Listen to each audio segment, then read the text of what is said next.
এই ভিডিওতে আমরা জিন মিউটেশন বা পয়েন্ট মিউটেশন সম্পর্কে আলোচনা করব। প্রথমেই বলা হয়েছে জিন মিউটেশন বা পয়েন্ট মিউটেশন আমরা কাকে বলবো না, একটা ক্রোমোজোমের মধ্যে একটা নির্দিষ্ট জিন রয়েছে। এই যে জিনটা রয়েছে, এই জিনেতে নাইট্রোজেন বেস যেগুলো আছে সেগুলো ক্রমশ একটা নির্দিষ্ট সজ্জাক্রমে এইরকমভাবে কি থাকে না, সজ্জিত থাকে। এই যে নিউক্লিওটাইডের সজ্জাক্রম, এই নিউক্লিওটাইডের সজ্জাক্রম এগুলো কি করে থাকে না, এখানে যেই রকম নিউক্লিওটাইডের সজ্জাক্রম থাকে যখন ট্রান্সক্রিপশান হয় তখন এখান থেকে কি হয়, ঠিক কমপ্লিমেন্টারি বেস যেরকম থাকবে, মানে এ থাকলে ইউ আসবে, টি থাকলে এ আসবে, এরকম করে করে একটা আরএনএ তৈরি হয় এবং আরএনএ থেকে কি হয়, প্রোটিন তৈরি হয়ে থাকে।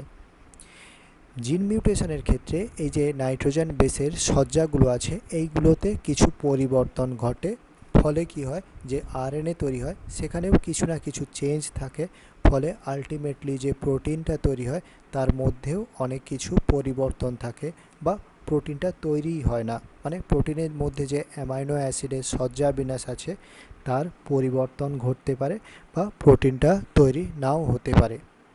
এই ধরনের আকস্মিক পরিবর্তনকে আমরা কি বলবো না, জিন মিউটেশন বলবো। জিন মিউটেশন যেটা রয়েছে এটা ক রকমের হয়ে থাকে, এটা দু রকমের হয়ে থাকে। একটা কি লেখা আছে, বেস পেয়ার সাবস্টিটিউশন বলে লেখা রয়েছে, আরেকটা লেখা রয়েছে ফ্রেম শিফট মিউটেশন। এই দুটো এখানে টার্ম রয়েছে। বেস পেয়ার সাবস্টিটিউট করা মানে এখানে এই যে সাপোজ এ টি জি সি এরকম পরপর জিনেতে নাইট্রোজেন বেস সজ্জাক্রম রয়েছে, তাতে কোনো একটা পার্টিকুলার যে বেস বা নিউক্লিওটাইড রয়েছে সেটাকে প্রতিস্থাপিত করে, মানে সাপোজ এই যে এ রয়েছে, এই এ কে প্রতিস্থাপিত করে টি জি সি এরকম অন্য কোনো একটা নাইট্রোজেন বেস এখানে প্রতিস্থাপিত হয়ে গেল। একে কি বলা হয়, বেস পেয়ার সাবস্টিটিউশন বলা হয়ে থাকে। যে ধরনের জিন মিউটেশনের ক্ষেত্রে একটা জিনেতে যে নাইট্রোজেন বেস থাকে বা নাইট্রোজেন ক্ষার থাকে তাকে প্রতিস্থাপিত করে অন্য যখন কোনো একটা নিউক্লিওটাইড বা নাইট্রোজেন ক্ষার সেখানে বসে যায় তাকে বেস পেয়ার সাবস্টিটিউশন বলা হয়ে থাকে। এই যে বেস পেয়ার সাবস্টিটিউশন রয়েছে এটা আবার ক রকমের হয়ে থাকে না, এটা আবার দু রকমের হয়, একটা হচ্ছে ট্রানজিশন আর একটা হচ্ছে ট্রান্সভার্সান। আমরা ট্রানজিশন কাকে বলবো না, কোনো একটা জায়গাতে একটা পিউরিন ছিল, পিউরিন নাইট্রোজেন বেস, সেটা অন্য কোনো একটা পিউরিন দ্বারা প্রতিস্থাপিত হলো, কিংবা একটা জায়গাতে নাইট্রোজেন বেস হিসাবে পিরিমিডিন ছিল, সেটা কোনো একটা পিরিমিডিন দ্বারা প্রতিস্থাপিত হলো। যদি এই রকম ঘটে থাকে তাকে আমরা কি বলবো না, তাকে বলবো আমরা ট্রানজিশন বলবো। যখন কোনো একটা জিনের সজ্জাক্রমে নাইট্রোজেন ক্ষারের সজ্জাক্রমে কোনো একটা পিউরিন দ্বারা কিংবা পিরিমিডিন দ্বারা প্রতিস্থাপিত হবে তাকে কি বলবো, ট্রানজিশন বলবো। ঠিক অপোজিটটা হয় ট্রান্সভার্সানে, মানে কোনো একটা পিউরিন রয়েছে সেটা পিরিমিডিন দ্বারা প্রতিস্থাপিত হবে, কিংবা কোনো একটা পিরিমিডিন আছে সেটা পিউরিন দ্বারা যখন প্রতিস্থাপিত হবে তখন তাকে বলবো ট্রান্সভার্সান। হলো, তো আমরা এখানে এরকম লিখলাম এ টি জি সি, এই চারটে নাইট্রোজেন বেস দেখতে পাওয়া যায় ডিএনএর মধ্যে।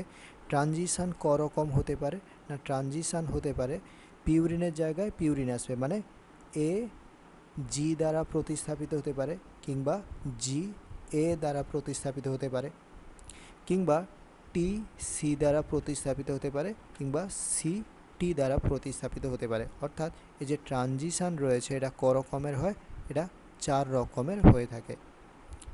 পিউরিন দ্বারা, অর্থাৎ এর জায়গায় জি আসতে পারে, জি এর জায়গায় এ আসতে পারে। আবার পিরিমিডিন দ্বারা টি এর জায়গায় সি আসতে পারে, সি এর জায়গায় টি আসতে পারে। এই রকমভাবে হচ্ছে কি হয়ে থাকে না 4 রকমের ট্রানজিশান হতে পারে। ট্রান্সভার্সান করকম হবে, পিউরিনের জায়গায় পিরিমিডিন আসবে, অর্থাৎ এর জায়গায় টি আসতে পারে, এর জায়গায় সি আসতে পারে, জি এর জায়গায় সি আসতে পারে, জি এর জায়গায় টি আসতে পারে।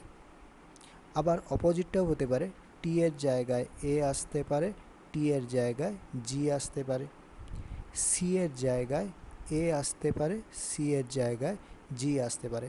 1 2 3 4 5 6 7 8, অর্থাৎ এই যে ট্রান্সভার্সান যেটা আছে এটা ক রকমের হয়ে থাকে, 8 রকমের হয়ে থাকে। এখানে যে সবুজ দাগগুলো আছে সেগুলো ট্রানজিশানকে বোঝাচ্ছে, আর হলুদ দাগগুলো যে আছে সেগুলো এই ট্রান্সভার্সানকে বোঝাচ্ছে। এটা হলো বেস পেয়ার সাবস্টিটিউশন সম্পর্কে যা কিছু বললাম এতটাই, ঠিক আছে। তাহলে এতটা হচ্ছে বেস পেয়ার সাবস্টিটিউশন, অর্থাৎ এক ধরনের নাইট্রোজেনযুক্ত বেসকে প্রতিস্থাপিত করে আরেক ধরনের নাইট্রোজেন বেস এখানে চলে আসে একটা জিন সিকোয়েন্সের মধ্যে। নেক্সট আমরা আলোচনা করব কি সম্পর্কে না ফ্রেম শিফট মিউটেশন সম্পর্কে আলোচনা করব। ফ্রেম শিফট এটা বোঝার জন্য একটু জটিল রয়েছে। আমি প্রথমে এখানে একটা ডিএনএ সিকোয়েন্স লিখছি, এরকম এ এ এ, তারপর লিখছি এ টি জি, তারপর লিখছি সি টি টি, তারপর সি টি সি। এখানে এইরকমভাবে একটা ডিএনএতে সিকোয়েন্স রয়েছে নাইট্রোজেন বেসের। তাহলে হিসাব মতো এখান থেকে যখন এমআরএনএ তৈরি হবে, এটা কী ছিল, এটা ডিএনএ ছিল। ডিএনএ মানে একটা জিনের সজ্জাবিন্যাস ছিল। যখন এখান থেকে এমআরএনএ তৈরি হবে, সেই এমআরএনএতে নাইট্রোজেনযুক্ত ক্ষারগুলো কী হবে, ঠিক কমপ্লিমেন্টারি হবে। এখানে আসবে ইউ ইউ ইউ, এটা যেটা রয়েছে এখানে আসবে ইউ এ সি, তারপর এই যে সি টিটি আছে এর জায়গায় কি আসবে না জি এ এ, এটা আসবে, এবং সিটিসি যে আছে এর জায়গায় কি আসবে জি এ জি আসবে, ঠিক আছে। এরকমভাবে নাইট্রোজেন মানে এমআরএনএতে যে নাইট্রোজেন ক্ষারগুলো আছে এইরকম থাকবে। এবার এখানে আমি তিনটে করে কেন লিখেছি না, এই তিনটে নিউক্লিওটাইড মিলে একটা অ্যামাইনো অ্যাসিডকে কি করে থাকে না বোঝায়। তার মানে এখানে যে ইউ ইউ ইউ আছে এটা থাকার জন্য এই এমআরএনএ যখন রাইবোজোমের কাছে যাবে তখন কি হবে না এইরকম একটা পলিপেপটাইড চেন তৈরি হবে, যেখানে পরপর 3টে ইউ আছে, মানে এখানে প্রতিটাকে কোডন বলে। এটা একটা কোডন, এটা একটা কোডন, এটা একটা কোডন। এই প্রতিটা যে তিনটে করে নিউক্লিওটাইড যুক্ত যে একটা গঠন তৈরি হচ্ছে, যেটা প্রোটিনের সংকেত বহন করছে, এটাকে আমরা কি বলতে পারি, কোডন বলতে পারি। তো এখানে এই যে 3টে ইউ আছে এর জন্য কি হবে, ফিনাইল অ্যালানিন বলে একটা অ্যামাইনো অ্যাসিডকে কোড করবে। এরপর ইউএসি আছে, এটা টাইরোসিন, তারপর লাইসিন, তারপর কি গ্লুটামিক অ্যাসিড। এরকম একটা কি হবে না এরকম একটা পলিপেপটাইড বা প্রোটিন চেন তৈরি হবে। তাহলে এটা একটা আমি স্বাভাবিক ঘটনা বললাম। এবার ফ্রেমশিপ মিউটেশনের ক্ষেত্রে কি হয়, ফ্রেমশিপ মিউটেশনের ক্ষেত্রে আমি সাপোজ ধরে নিলাম এইখানে এক্সট্রা একটা এ নিউক্লিওটাইড যুক্ত হয়ে গেল। যেই এক্সট্রা এ নিউক্লিওটাইড যুক্ত হয়ে গেল তখন প্রথমটা যেরকম আছে এইখানটা কি হবে, এর জন্য এখানে কি আসবে, এর জন্য এখানে আসবে ইউ, ঠিক আছে। এখানে একটা এক্সট্রা ইউ আসবে এবং তারপর যেরকম আছে, কিন্তু এখানে সমস্ত কোডনগুলো চেঞ্জ হয়ে গেল। কোডন 3টে করে নিউক্লিওটাইড মিলে তৈরি হয় এবং নিরবিচ্ছিন্নভাবে থাকে। এখানে 1 নম্বর কোডন যেরকম আছে, কিন্তু 2 নম্বর কোডন কি হয়ে যাবে, তখন ইউ এ সির জায়গায় হয়ে যাবে ইউ ইউ এ। 3 নম্বর কোডন যেটা জি এ সি ছিল, এখন সেটা কি হয়ে যাবে, সেটা হয়ে যাবে সি জি এ। 4 নম্বর কোডন যেটা জি এ জি ছিল সেটা হয়ে যাবে এ জি এ। অর্থাৎ এইগুলো আর এই অ্যামাইনো অ্যাসিডকে কোড নাও করতে পারে, মানে এই যে প্রোটিনটা আছে এটা তৈরি হবে না, বা এই প্রোটিনটাতে যে অ্যামাইনো অ্যাসিডগুলো থাকে সেগুলো অন্য কিছু আসবে। একটা মাত্র একটা এই যে জিনে নাইট্রোজেন বেসের সজ্জাক্রম আছে, সেখানে কিছু নিউক্লিওটাইড অ্যাড হওয়ার জন্য কিংবা ডিলিট হওয়ার জন্য কিংবা ইনভার্স করার জন্য, মানে ইনভার্সান হওয়ার জন্য কি হয় না, এই ফ্রেম শিফট মিউটেশন ঘটে থাকে। তাহলে আমরা ফ্রেম শিফট মিউটেশন কাকে বলবো? এক বা একাধিক বেস বা নাইট্রোজেন ক্ষারের সংযুক্তি, মানে অ্যাডিশানের জন্য, ডিলিশানের জন্য কিংবা ইনভার্সানের জন্য ওই জিন থেকে যে পলিপেপটাইড তৈরি হয় তা পরিবর্তিত হয়ে যায়। একে কি বলবো? ফ্রেম শিফট মিউটেশন বলা হয়। আশা করি এটা বোঝাতে পারলাম। ফ্রেম শিফট মিউটেশন ডিলিশান হলে হয়ে থাকে, কিছু নাইট্রোজেনযুক্ত ক্ষার ডিলিট হয়ে গেল। ইনভার্সান যে রয়েছে বা ইনসারশান তার জন্য হয়, মানে কিছু অ্যাড হলো। এবং ইনভার্সান কিছু এখানে যে জিন নাইট্রোজেনের ক্ষারগুলো আছে এগুলো যদি এরকম হয়ে যায়, চেঞ্জ হয়ে যায়, জায়গা পরিবর্তন করে, তার জন্য হতে পারে। একে কি বলা হয়? ফ্রেম শিফট মিউটেশন বলা হয়ে থাকে। তাহলে এইটা কি গেল না, সামগ্রিকভাবে যে জিন মিউটেশন আছে সেই সম্পর্কে গেল। তো এখানে জিন মিউটেশনে এইগুলো ছাড়া আমরা আরও কয়েকটা টার্ম পড়ব। Silent mutation, silent mutation. Silent mutation আমরা কাকে বলবো? কোনোভাবে এইখানে নাইট্রোজেন বেসের সজ্জাক্রমে পরিবর্তন হয়েছে, কোডনতেও চেঞ্জ হয়েছে, কিন্তু দুটো কোডন একই অ্যামাইনো অ্যাসিডকে কোড করার জন্য বাইরের কোনো প্রভাব পড়েনি। তাহলে কি সাইলেন্ট মিউটেশন কাকে বলবো? না, জিনের নিউক্লিওটাইড, জিনের নয়, জিনের নিউক্লিওটাইড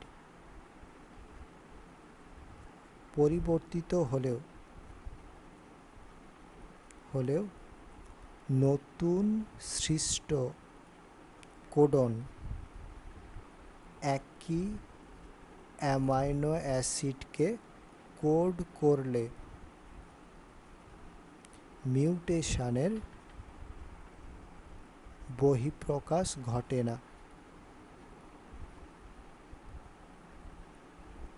একে কি বলবো? একে সাইলেন্ট মিউটেশন, একে সাইলেন্ট মিউটেশন বলে। ঠিক আছে, জিনে এখানে নিউক্লিওটাইডে চেঞ্জ হয়েছে, কিন্তু নতুনভাবে যে কোডন তৈরি হলো সেটা কি, সেটা কিন্তু কোনো নতুন অ্যামাইনো অ্যাসিডকে মানে কোড করে না। দুটো এই যে পুরনো কোডন যে অ্যামাইনো অ্যাসিডকে চিহ্নিত করত, নতুন কোডনও সেই অ্যামাইনো অ্যাসিডকেই চিহ্নিত করবে। তার ফলে কোনো ধরনের পরিবর্তন দেখতে পাওয়া যাবে না। একে সাইলেন্ট মিউটেশন বলা হয়ে থাকে। এখানে কোডন যেটা রয়েছে, কোডনের আইডিয়া খুব গুরুত্বপূর্ণ। কোডন আমরা কাকে বলবো? না, কোডন হচ্ছে এই ডিএনএ কিংবা আরএনএতে, আরএনএ যে সজ্জাক্রম আছে, পরপর 3টে করে নিউক্লিওটাইড মিলে একটা করে অ্যামাইনো অ্যাসিডের সংকেত বহন করে। এবং এই যে 3টে করে বলছি, এগুলো নিরবিচ্ছিন্নভাবে পড়তে হয়, মানে ইউ ইউ ইউ, তারপর যেটা রয়েছে আমরা একটা নাইট্রোজেন বেসকে বাদ দিয়ে পড়বো এরকম নয়, কন্টিনিউয়াসলি যা আছে তাই পড়তে হবে। এবং প্রতিটা আলাদা আলাদা অ্যামাইনো অ্যাসিডকে কি করে নির্দিষ্ট করে, চিহ্নিত করে, এগুলোকে কোডন বলে। একাধিক কোডন একটা